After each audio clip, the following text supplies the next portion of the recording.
السلام علیکم، فخر نیوز کے ساتھ میں ہوں سعدیہ بطول۔ سب سے پہلے شامل کریں گے آج کی اہم خبریں۔ بیورو چیف فخر نیوز لاہور طارق نور الہی کے عمرے کے بارے میں امید افزا خبر کے مطابق گزشتہ 1.5 ماہ میں 9 لاکھ افراد نے عمرہ کی سعادت حاصل کی۔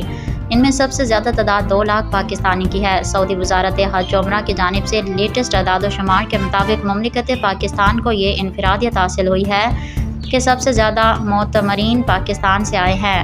رواں عمرہ سیزن کے آغاز سے یعنی حج کے فوراً بعد سے اب تک 90 روز میں عمرہ زائرین کی تعداد میں پچھلے سال کی نسبت 22.5% اضافہ ریکارڈ کیا گیا ہے، جبکہ بیرون ممالک سے آنے والے معتمرین میں پاکستانی زائرین کی تعداد سب سے زیادہ ہے۔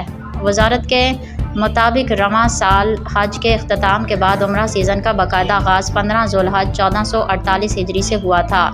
سیزن کے پہلے 1.5 ماہ یعنی 29 محرم 1448 ہجری تک 9 لاکھ سے زائد زائرین نے عمرہ کی سعادت حاصل کی۔ سعودی وزارت حج و عمرہ کے مطابق اس دوران بیرون سعودیہ سے آنے والے عمرہ زائرین کی تعداد 1.27 ملین یعنی 12,70,000 رہی۔